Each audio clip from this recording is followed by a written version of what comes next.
I'm running a little bit behind what I thought I would end up to do, but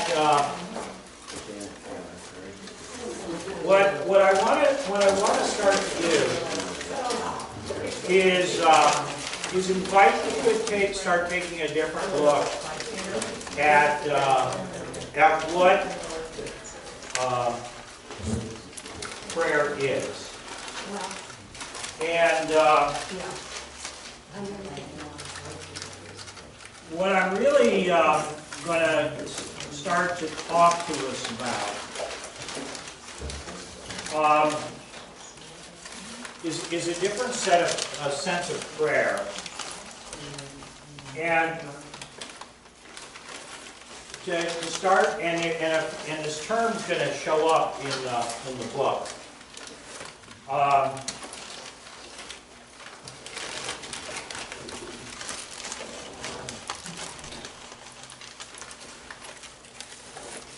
This is a term that I had trouble with when I came back in the 90s and was trying to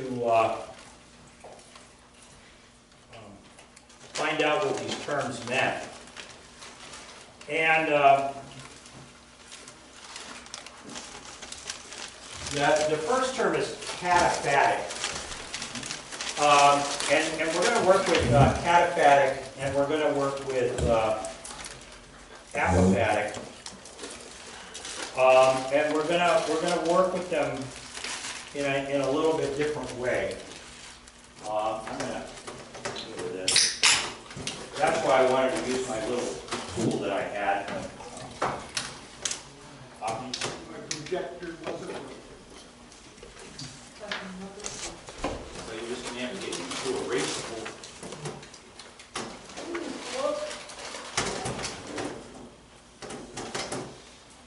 Okay, so if we put these on a continuum, we're going to put cataphatic over. And cataphatic is using image, word, okay? Most of the prayers that you and I have been taught, symbol, are cataphatic. Okay? And cataphatic, in a sense, means moves toward. So in moving toward an image, I was going to use my icon. So that was my dead giveaway, which is cataphatic. You use this image and you hold the image and you hold the image and you hold the image until you begin to let it go. So it's using it, and then at some point you let go of it. Okay. You're going to find out when you're reading this section on centering prayer in the book. When the author is talking about centering prayer. You're going to hold the word, hold the word, hold the word, hold the word. And then it's going to slip. And you're just going to be in the silence. Okay? So that's cataphatic. So cataphatic prayer is you're saying your prayers. Okay, that's what we are. Yeah, what do you mean by slipping? You mean you finally just let go. The word doesn't come anymore in your mind and you just sort of drift off? Is that what it is? Or you just sit in the silence without it, without the word. It's what Cloud of Unknowing is going to call naked intent. See, the Cloud of Unknowing is the book that's behind. This is that early, like 13th century book that is behind the centering prayer movement that Thomas Keating, kind of went back and reworked. You know, the Ira Prugoff is a really good version. My oldest one that I have is William Johnson's. I've read it so many times, and I've started now. I've moved over to Ira. So, and this is what Living School is now recommending as, and Cynthia is now saying, you know, use Ira. So, but you know, she talks about the Cloud of Anointing talks about having this naked intent. So you hold the word, and then you get to this place of having this naked, of reaching out to them. Okay? But it starts in a cataphatic way. Okay? Luther, if you think he's a mystic, or like I do, I think he's very mystical from like 1515 to about 1525, and then it just blows up on him. And we're going to see this when we look at the mystics that influenced him. I think Luther is and I talked this over to Jim Finley, and we think that Luther was a cataphatic mystic. You know, and then he pulls back from it. So, you know, so most Lutherans are cataphatic mystics in the making, because we like word. We like, you know, all right? So, and this is where it gets to be fun. And then there's apophatic.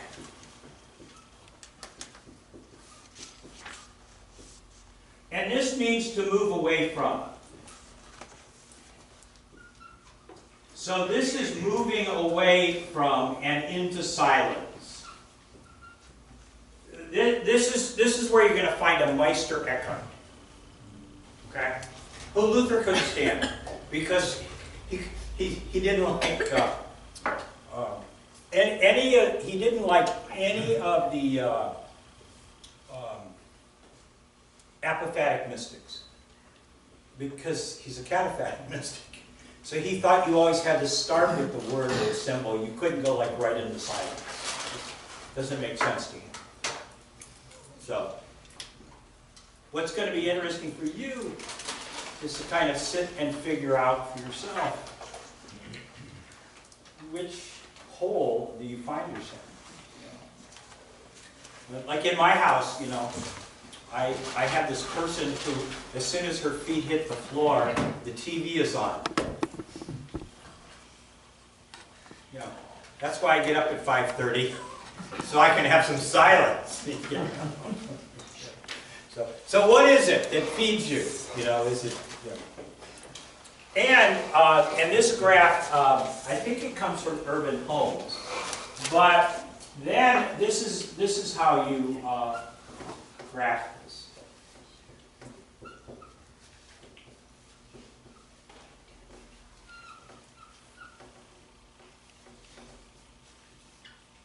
Lost me.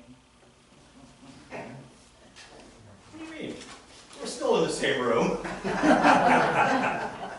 Okay. This is a great diagram of how we approach our spirituality. So, Lutherans are going to be in this quadrant over here. We're cataphatic minds. All right? Anybody familiar with the Carmelites? They're down here. The Quakers are down here. See, they're heart apophatic people. You know, how many images can you find in a Quaker meeting? Yeah. What do you do when you go to a Quaker meeting? You just sit in silence. Okay? Got it? They are apophatics. Apophatic heart. Because they're not thinking. You know? Now, what's in, so does that help you? So what we do as Luther, I'll pick on us as Luther. The first thing we want to do is train our minds. You know, what we want to ask is, what are you thinking? Okay? What were you, your mother, when she wanted to discipline you, first thing she'd ask you, what were you thinking when you did that? We never asked what the feeling question was. It was, what were you thinking? And that's a Lutheran, okay? It's like, what were you thinking? What do you think about God? All right? So that's why these are put like this, okay? So that you can locate, like you can be a cataphatic, but you could be heart-oriented rather than head-oriented. Okay? I'm going to argue for becoming a little fluid and to say, okay, I might have a preference, but, and this is the argument of this whole program, is that if you're here, what you need to do is be working with your shadow side over here. Okay? Got it? So once you kind of locate yourself, you kind of know what your shadow side is and where some areas of growth are you. So Lutherans need to, get out of their heads and away from their symbols and go sit in some silence. See, Lutherans then have to become, or at least practice, contemplative. Remember when you said, you talk to God? Talk to God, talk to God, talk to God, talk to God.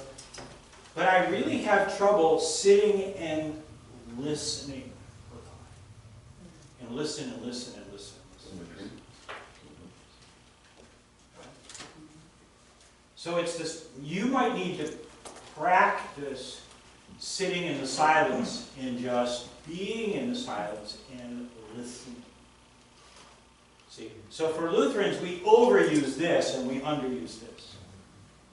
That's why at Zion we do a contemplative prayer. Just about ready to take a break.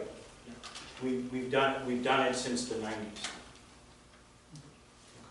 Because we're practicing sitting. Okay? And listening. People aren't comfortable with silence. Mm-hmm. Do you ever notice they get restless? Sure. They don't know where to put their hands.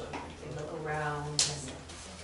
Well, that's why you just kind of, look at the floor about a couple feet in front of you, or close your eyes. And that's why we teach your posture.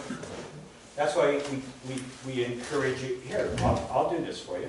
Okay, just kind of push your seats back a little bit, and put your feet flat on the floor. Feet flat on the floor. Okay, and just let your hands rest in your lap. Okay, just let your hands rest in your lap.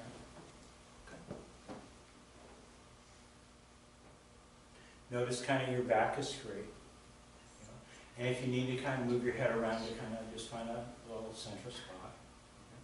And then just bring your attention to your breath. Just notice where your breath is. Where do you notice?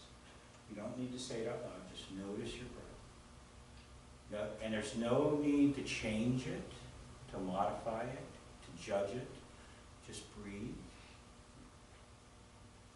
Feel yourself breathing in and breathing out.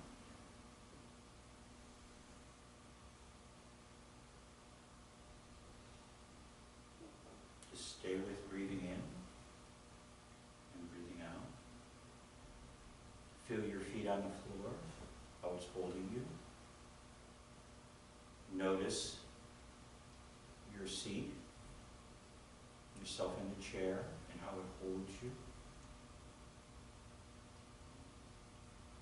Just feel your breath as it comes in, and your breath as it goes out.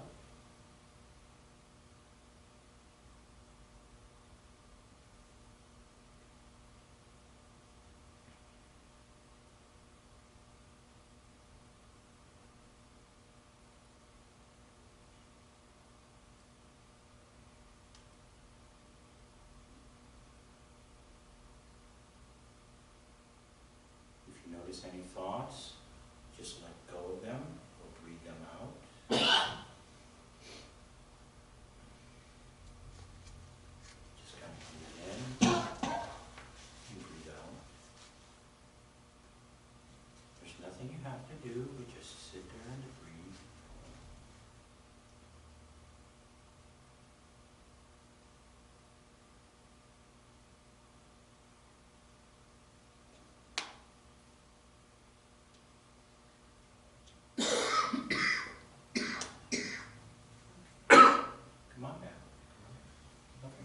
So that's the practice. Just real simple. You know? Didn't have to buy any equipment or anything. There's a sense of detachment, though. Yeah, yeah, yeah. But notice how attentive, notice that your attention was very present. See, that's prayer. That's prayer. See, prayer isn't words. Prayer is being attentive to God. And this is from Anthony Bloom. Okay? So practicing this attentiveness to God. You know, and that's where contemplative prayer really becomes an asset. You know. Now, do I say prayers? Yes. Do I have a list of intercessory prayers that I do in the morning? Yes. But I also have a practice of sitting and being quiet. And I would encourage that. You know, and you may, you know, start 5 minutes. Don't start with 20, you know. Don't start with 30. I'm going to sit here for an hour. Good luck with that. Yeah, good, yeah. Unless what you do is put the Indians game on and fall asleep. You know, that's why you do it. You know, that's kind of what happened. My dad used to watch the Indians like that all the time. You know. Yeah, go ahead. Okay, what happens to somebody that I have prayer that is structured and unstructured? Mm-hmm. Okay. Sure. I always start out, and it isn't evening prayer, but start out, I thank thee, Heavenly Father, for all the good things you have given me this day through your dear Son, Jesus Christ. All right. Okay, kitchen, thanking God, or whatever. Then I go in forgiveness. I ask you to forgive me of all my sins, both known and unknown. Mm-hmm. I say that because maybe there's something I've done that I don't realize I've done that's wrong. Okay. Okay. Again, I go on to say, please help me to be mindful of those who are ill or are ill-mind. Mm-hmm. And then I have a section which is kind of an open section, which is my intercessory prayer. It wasn't bothering me, or, you know, like my wife is sick tonight, please help her to get better. My wiener dog broke his leg. You know, whatever is really bothering me at that time. My son needs guidance in doing something, please help him. And then I ended, and I always say that, and the reason is I always ended up as, you know, and I ask you, dear Heavenly Father, to protect me from the evil one who lurks in every corner of this world. Guide and help me to watch out for him and do the best I can for your kingdom. Amen. Now, I say that evil one because I had a big argument with our bishop about this. Because I always say he descended into hell. That's how I learned it. Okay? And she gets real bent out of shape about this. Oh no, don't say that in the LCA. We don't say hell, you know. I said, well, hell is hell. You know. Yeah. That's what it says in the Bible. And you know, I learned it the old-fashioned way. I believe in God the Father Almighty, Creator of heaven and earth, all things that are seen and unseen. And I believe in Jesus Christ, my Son and Lord. You know, the old short version. But you know, she just really started to rip me. I said, look, this is why a lot of people believe that hell is hell. It's not going to see the point. Have you ever been at one of those roller coasters? You're going to hell? The worst was actually Disney World. And when you raise kids. No. Disney World, not hell. Disney World. No, not for a Lutheran. See, because for a Lutheran, you get to stand in a line. Right. You know, and stand in a line for a Lutheran is like the best thing you could ever do. You know. But, yeah, that's what I think.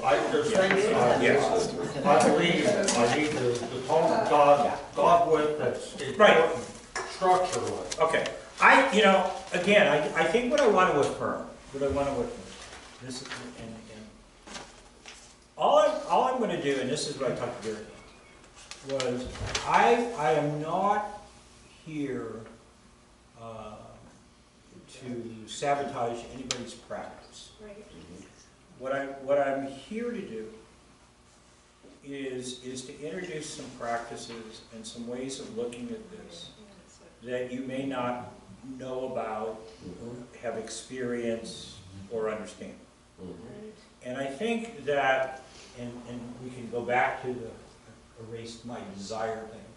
I think when the desire or the invitation, I think there's like inner invitations, you know, like why did I seek out Shalem, you know, this contemplative group, you know, that there was something inside me, or why did I get this crazy notion that I could go study under Richard Rohr for 2 years, you know, and Cynthia Bourgeault, and for 2 years, you know. And there was an invitation there. There was something brewing inside of me.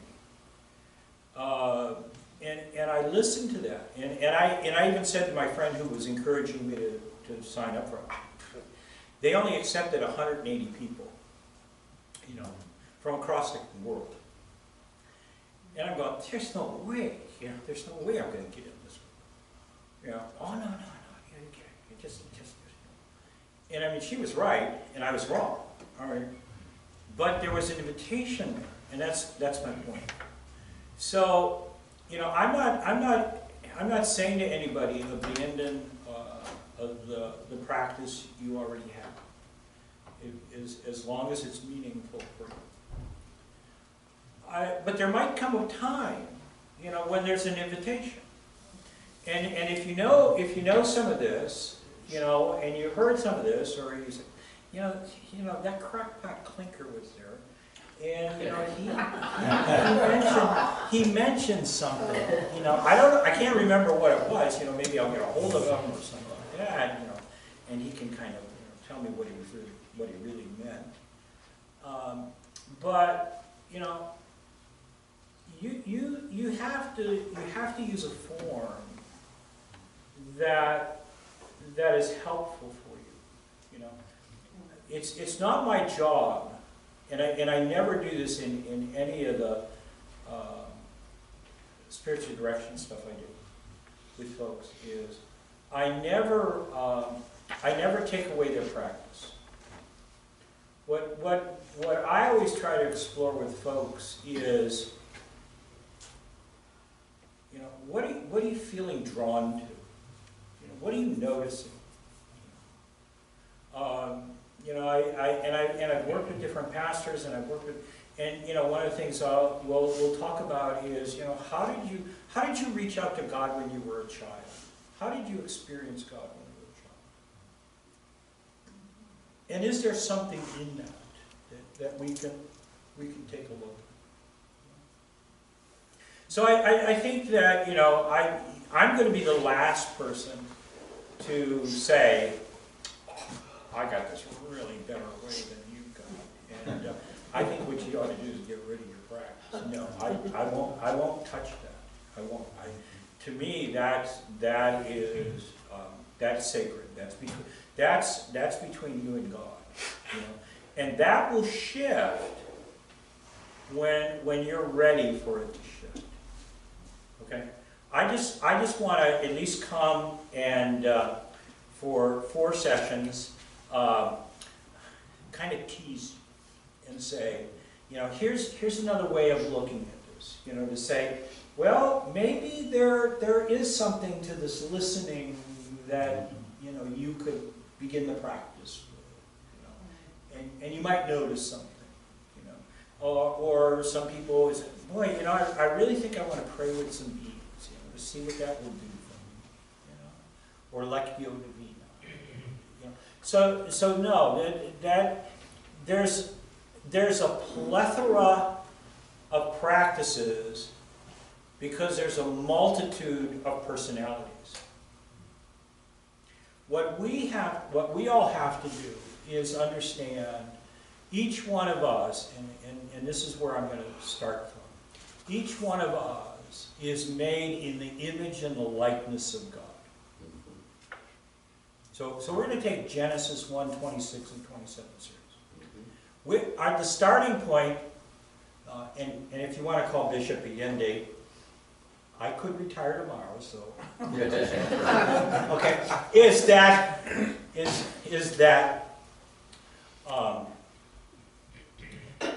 we've too often started with Genesis 3. We've started with redemptive history. Fall and we got to recover. What if we started, and this is where Richard Rohr is coming from, and this is where Matthew Fox is coming from, is what if we start at Genesis 1, 26 and 27 with our original image? Now, we can never, ever, ever, ever, ever lose our image. We can lose our likeness. Now, but it's a likeness that's recoverable. Now, what happens is I lose connection with my image. I become unaware of my image. That's your confession piece. Is returning to my image. But that's what we're talking about is, what does it mean for me as Larry Klinker, goofy as I am, to be the image and likeness of God?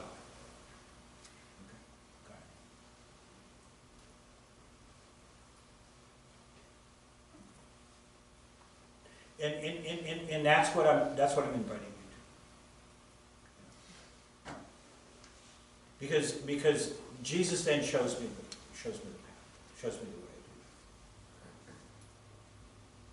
And so we're all going to adopt different practices. That's why there's so many out there. That's why there's. So there's not a right one or a wrong one.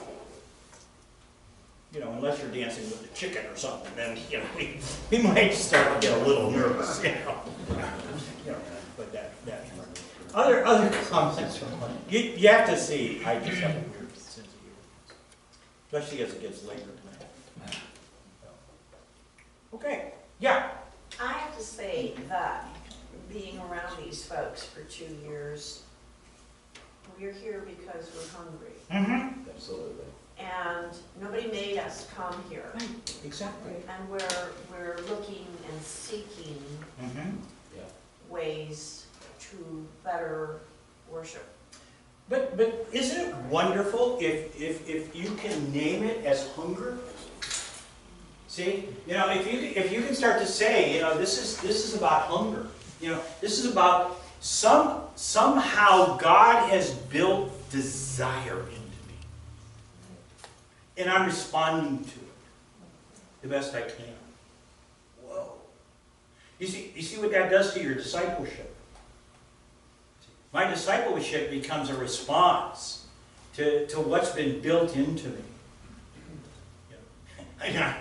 Well, wait a minute. Wasn't there a thing in a crowd somewhere? Not by my own reason or strength.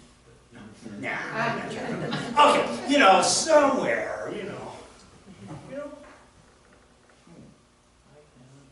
You see, we heard the words. We might have even memorized. But they didn't trip anything off of us. And I guess what I'm trying to do is trip this, say, wow, have you thought about, this desire that's been leading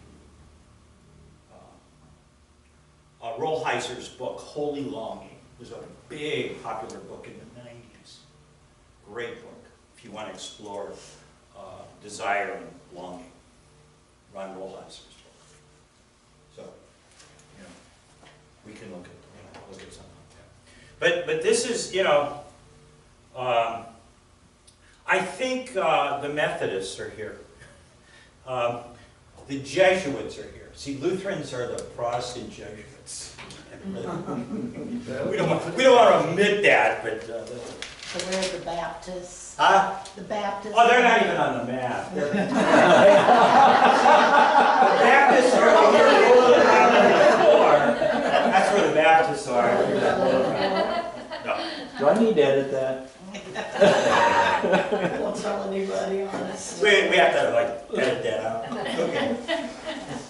Okay, so you can see that the invitation, this is the invitation that I'm struggling with, and, that I'm encouraging us to do is to now start to drop into our hearts. Drop into our hearts. And there's this whole wonderful thing that Cynthia Bourgeot does, is that she talks about your heart, and your heart is your organ of perception. So how do you use your heart as your organ of perception? And then your heart checks things out with this squiggly thing up here, and it reports back to your heart before you act. Okay? So if you look at a lot of what is Jesus always worried about with people? Is he worried about their actions, or what is he worried about? He's worried about what's in their heart. Their heart. Yeah. Jesus is always, always, always, always trying to get you to look at what's going on in your inner self, your heart. And if you have Christ in your heart will convict you. I mean, if you're going, okay, do I do this or do I do that? Your heart will convict you, because you have Christ in there before you actually proceed wrong. Yeah, I'm gonna play with something a little bit, and this is something I think we're going to have to get a little bit better at talking about. Is especially since we've been reading John's Gospel, is that within all of us is the great I am. Okay? And we're going to use Jesus as the mediating presence. And then there's the little I, the ego I. Okay? And what Jesus is always doing is showing us how a human being can mirror in his small self. I lay down my life. He wasn't talking about the cross. He's talking about laying down the little I to let the big I am flow through you. So that what Jesus is teaching us to do the same thing. It's about letting go of this little I. And that's going to become your practice.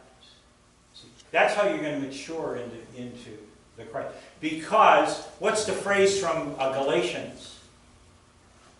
Anybody? No longer I that live, but Christ that lives in me. Guess what? I become the Christ. Right. My little I is gone. And I become this Christ being. Doesn't Luther talk about that a little bit? Become Christ to your neighbor, We weren't kidding when we said all this stuff. So here's Jesus, like saying, and this is what I did with my folks on Sunday when we did, I'm the great shepherd, or the grapes and wine. Okay. Jesus is that connecting force for us. How many scattered sheep do you have inside of you? So instead of always looking at the outer meaning, look at the inner meaning. This is where Klotz is really good. Okay? How many sheep do you have scattered inside your head? They don't belong to the flock, but I need Huh? They're not part of the flock, but I need to bring them in. And then Jesus becomes this mediating presence in us, drawing us all together into wholeness. Into wholeness. See, if you just do it as this nice shepherdy guy with a bunch of dumb sheep, you miss the inner meanings. That's right. You gotta look at the inner meaning. Okay? What? Look at the connection. I am the vine, you are the... Branches. What does the vine connect you to? God. God. Huh? God's the vine keeper. He's the dresser. The trunk, the roots, the soil, Yeah. the stuff that gives you nutrients, the stuff that gives you life, the stuff. Oh, yeah. See, you guys get too theological. Yeah. You know, you didn't go to school. Jesus doesn't go to school. He says, look at the flow of the energy. Look at the flow of life.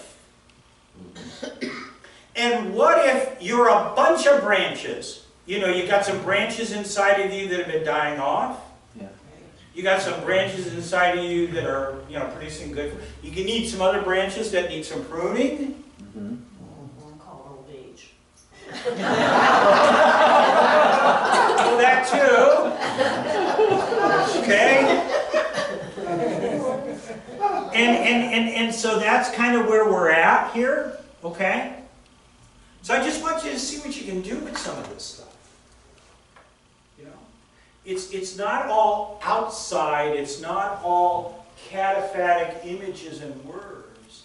It might have inner meanings. Okay, that can be explored. And you start to see how rich this gets. Okay. All right. And this is in your book, and I don't know if I'm supposed to make an assignment. Yep. See, I'm going to treat you like adults, you know. And Read the first 4 chapters. so, yeah, read as much as you want. Chapter 4 has those 2 big words that you just. Yeah, on page 31. Page 31 is Yeah. cataphatic and epiphatic. Cataphatic can be spelled with a C or a K, depending. John Westerhoff is a K, and Cynthia is C. Okay? And she talks about it as your normal operating system. Oh, there's part 1 and part 2 of the book, so you can. Yeah. Well, the piece I wanted to work with is on page 8. And I don't know, I should be able to, I'll make a dent in it, because this is where I wanted to be today. Read the first one. Okay? Is, I wanted us to start paying attention to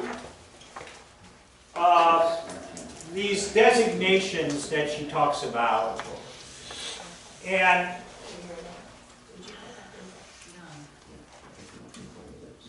so this is ordinary awareness. This is the flood of thoughts that goes on constantly in your head. This is, you know, this is what you turn the TV on to drown out. Yeah. You know? Yeah. Or turn the music on like really loud. Okay? It's this piece that is just going on and on and on. It's our kind of egoic thinking. It's really the ego. The ego's the small part of ourselves that's been given a very important task. The important task of the ego is to protect us. Okay? And it's got a very important job. The only problem is the ego takes its job so seriously that it figures it's the only person in charge. And so it always cuts the world up into pieces. It cannot see unity. It always sees division. It always sees the world in black and white, good and bad, up and down. Okay? It's dualistic is the language in thinking. All right? And how much of your religion is dualistic? Oh, heaven and hell. Yeah. Okay. You see, it's all these making these divisions. And only you know how powerful that is in your life. You know, and just even to start to examine that of where you are in terms of ordinary awareness. Because what happens sometimes when you try to do ordinary awareness, what you're going to do is you're going to experience this thing called monkey mind. If you try to be quiet, it's just like, you know, it's described as a monkey. You know, it doesn't stop, it just jumps around. And it's constant. You know. And, you know, and that's why they call it this. It is just always focused. The one who kind of started me on this whole path, and that's why I just thought I'd bring you just books too. If you hang out with me, prepare to go into bankruptcy because of books. You know, For sure. Anthony DeMello's book on awareness is one of the greatest books there is on awareness. And he talks about not identifying with your monkey or your monkey mind. And my favorite quote is, and I have a friend who we quote this to each other every so often. He says, someday I'm going to write a book, and the title will be, I'm an ass and you're an ass. And that would be the most liberating thing you could say. You know. So that's Anthony DeMello. So, Larry, would you provide us a bibliography and I don't know that I can. from those books? Sure, I can write these down, yeah. And then we can disseminate that to you. Yeah. We can even get some of these titles in the bookstore for you. I think, you know, you're just going to have to kick around. You know, my thing is, part of it is going to be what are you ready to explore? Right. And that's why I brought a bunch of different stuff, you know, like, you know, showing you the different versions of Cloud of Unknowing. You know, when we get to the plan where you're reading mystics, that I want to encourage you to do, Cloud of Unknowing might be one of the ones you want to read. Okay. You know, that kind of stuff. Because again, it feeds into centering prayer, so if you're interested in centering prayer, they kind of work together. So that's why I'm just like throwing all of these out. Just like Pilgrim Way. This is the classic that is for the Jesus prayer. Lord Jesus Christ, Son of God, have mercy on me, a sinner. And this guy's intention is to consciously pray, moment by moment, the Jesus prayer. And so this is book one. There's two. And then this one has both of them in. And Pilgrim continues as well. So this is another one of these classic. See, these are the classics that I was forced to read when I went to Shalane. And you know, every experience that I've done with most of my stuff is I've always had to read Cloud of Unknowing. This is like a really, really, really classic. So yeah, we can put some of these. Okay? Yeah. So, but I just, you know, what I was doing with these is kind of just helping you, just kind of give you some ideas. Okay, so there's ordinary awareness. And we all kind of get stuck there. All right? And how many have done Myers-Briggs? How many have done Enneagram? Okay. I did, but I don't remember. All right. Any one of those is always focused on your ordinary awareness. It is. There aren't any. It's basically your adapted self. Sorry. Don't mean to like make you feel bad because you think you really are an NTJ. You know, whatever. Okay. You know, so that kind of thing. All right. All right. And then there's this thing. And this is what we're starting to develop, is we're starting to develop a spiritual awareness, which is part of our goal. Okay, we're starting to make ourselves aware through silence, through meditation. And what we're starting to catch is that there's a smaller eye. Let's do it this way. And a larger eye. I'm starting to realize it. I'm starting to realize there's a God self in me. That's beyond me. Luther talked about Adam and Christ, old man and new man.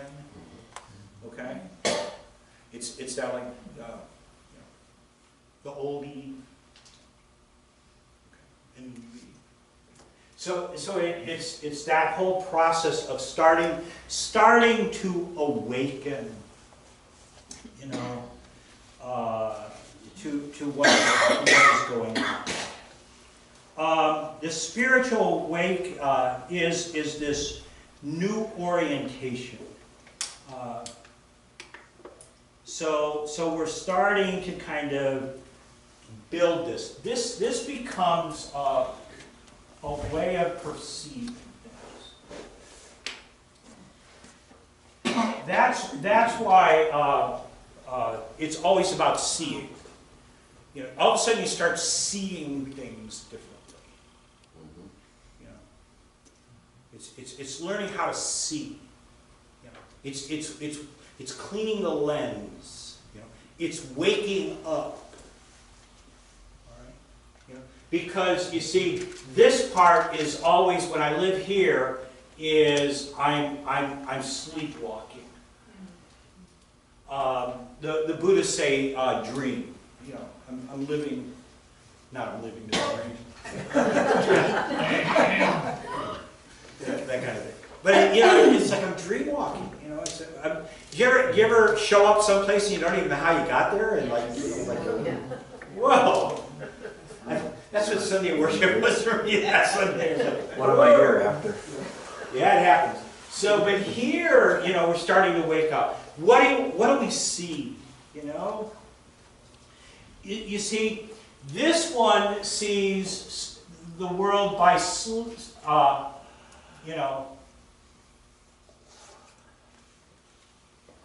by saying, okay, there's subjects and there's objects.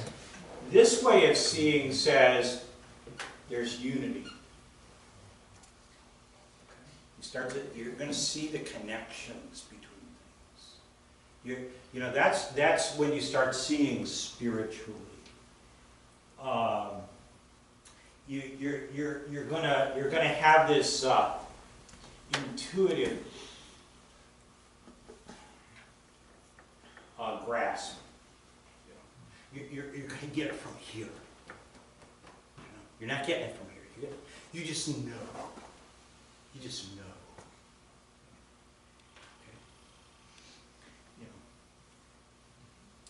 Okay? And then, and this is Thomas Keating's thing. The bullseye then is divine.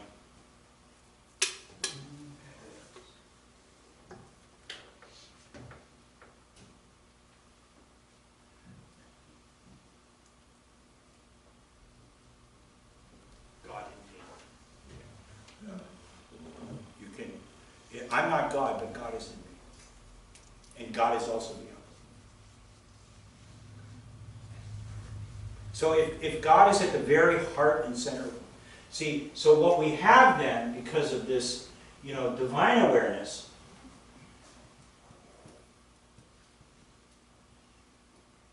and I'm not going to spell this right, substantial union. God and I are one. At the very heart of who we are, God and I are one. What does it mean for you to start to explore the fact that at the heart of who you are, this Meister, you and God are one. You and God are one. Does that make any difference for you? Any difference? Can we ever reach divine awareness? Can we ever reach that is where somebody like Thomas Merton is coming from. Thomas Merton is about encouraging us to make that our conscious present, moment by moment I know that I am living in the presence of God. Yeah, that's what he's pointing to. Yeah, so I think he thinks it's possible. Obviously, Jesus thought it was possible. So why wouldn't it be possible for you? See, we've sold you a bill of goods because what have you been focused on? History. Huh? I'm a sinner, I'm a sinner, I'm a sinner, I'm a sinner, I'm a sinner, I'm a sinner, I'm a sinner, I'm a Yeah, sinner. I am not Jesus. Huh? I am not Jesus. And I am a sinner. Well, guess what? Jesus is showing you what your true humanity really is.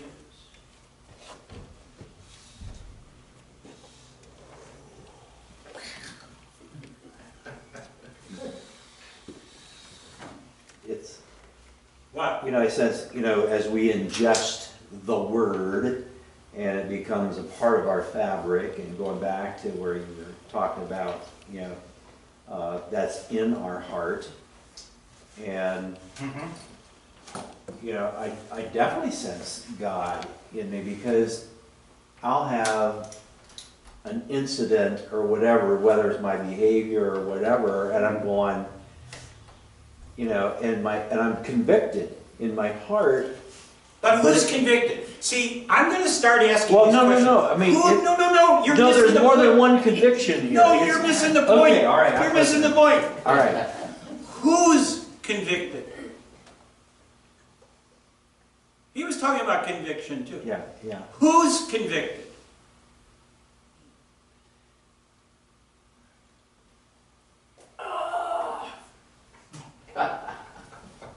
I'll see you guys next week. All Okay. right. I'll write a book on it. Go for it, though. I'll be there at the signing. We're still at the little eye. You got me started now. That's good. That's good. It's the ego eye It's the Yeah. ego. who believes Yes. it's separate from God is convicted, Yeah. not the real me in God. We keep confusing the little me for the real me in God. You get it?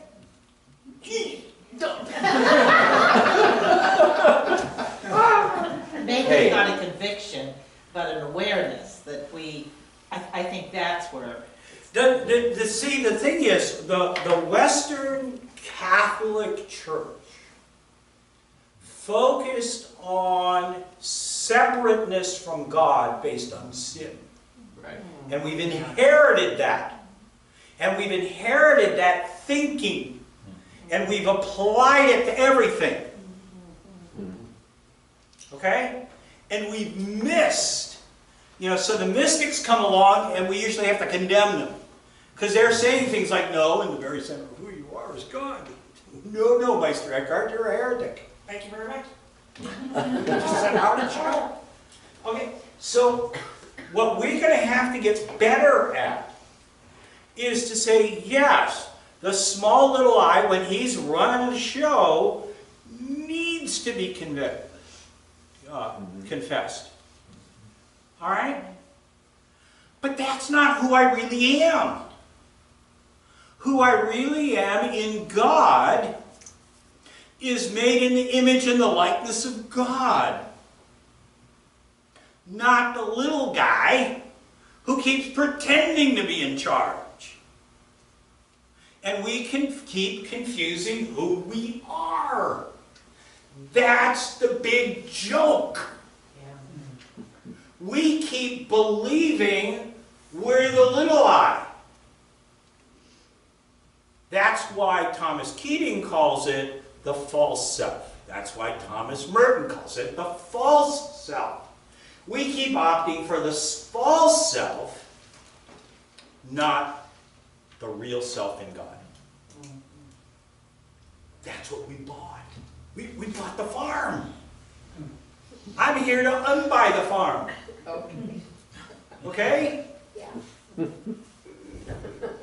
These mortgages. Is this making sense to you? Yes.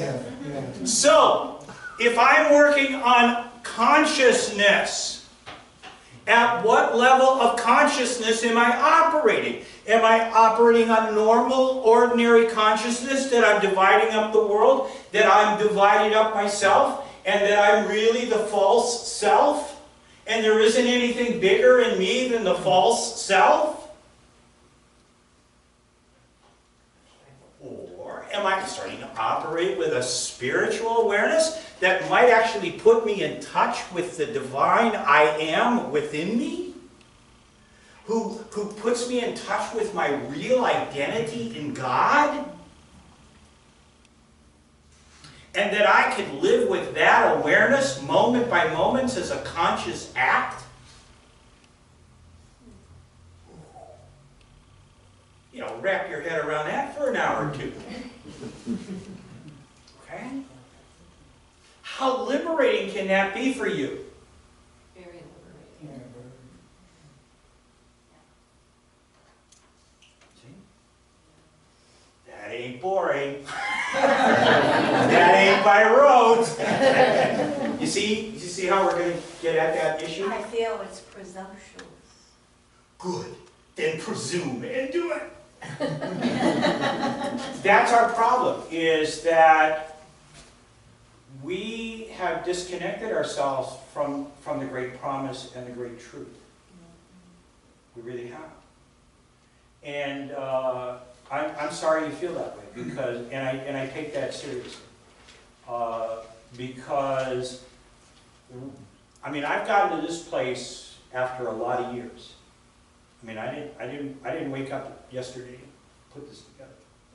This has been a journey of mine, and I'm pretty sure I'm on solid ground when I do this. Okay.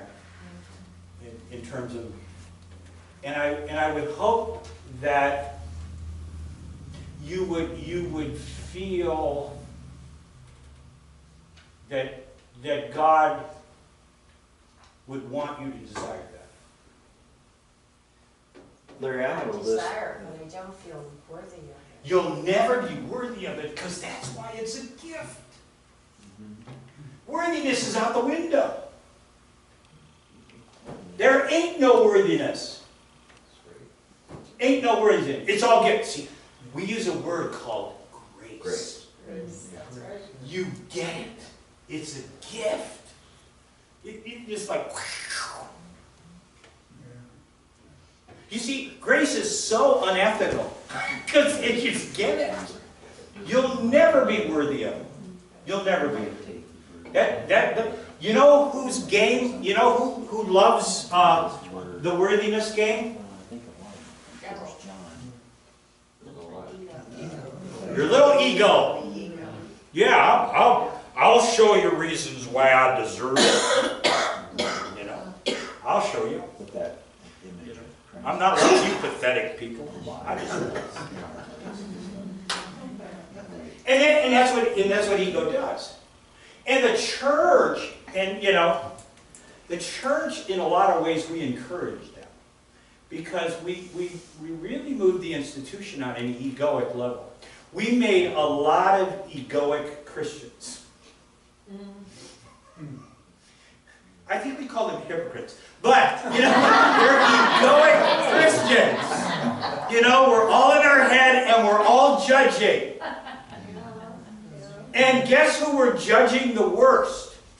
Ourselves. Yeah. How is that the gospel? Explain it to me and I'll stop doing this. You know, convince me and I'll stop doing this. Okay? I can go to the Outer Banks, I can fly a kite. You know. Okay? You see, that's why this is so important. See? And this is all about then, how are you present? You know? It's about being present. And if you want to work with presence, and it's not Christmas, but if you want to give me a present, Amazon.com always works. Brother Lawrence, Practicing the Presence of God. Anybody read it? Okay. Quaker version, Testament of Devotion by Kelly. Okay. My favorite, Eckhart Tolle, who is kind of like the modern day one. I use this with people all the time, especially in counseling, because it's about being present. And the one I really, really, really, really like anymore is Richard Moss's Mandela Being. Because his argument is, when we want to talk about this, I'll let you go. Okay. Well, tough luck. Come back next week. Hey, now, I'm good to hear what you were just gonna say and got cut off. I'll give you his name. Well, I think that's the, Hey, he had that out, hey. That was about as graceful as a proverbial to be like this, That's all right.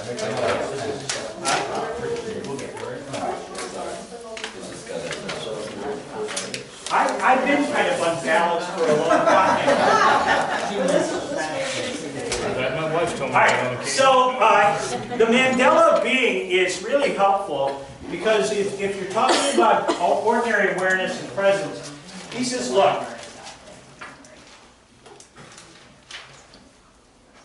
most of us are somewhere. So our attention could be in the past, or your attention could be telling you stories about the future. If you're in the past, you're usually exploring your guilt.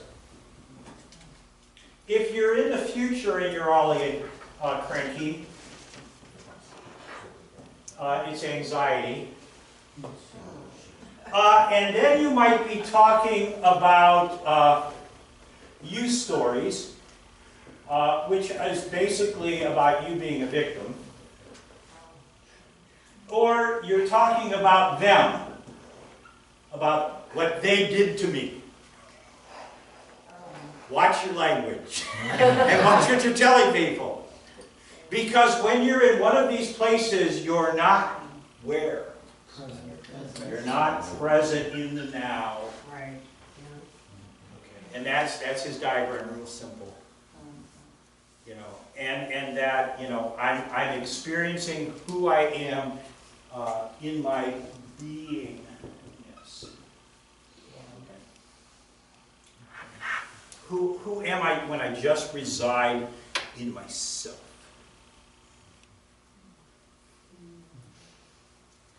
That's Richard Moss's stuff. That is really a quickie for Richard Moss, but hopefully that will be helpful. Okay. Okay, I think I got most of it. Didn't get it all. Any questions? And I know I'm already late. So what were we supposed to read then? I don't know.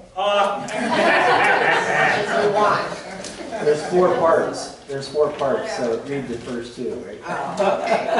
Read it all. You know what? I was looking at chapter 4, and then in chapter 4 starts you have to look at centering prayer, and it just kind of walks you through centering prayer, what to do with your thoughts. And I think that for a lot of people that's a big issue. You know, for somebody to give you some advice on what to do. Okay. Other questions? I'll entertain them. Either that or you make Gary answer them, and I'll tell you whether I agree or not. Well, from the historic Lutheran. There you go.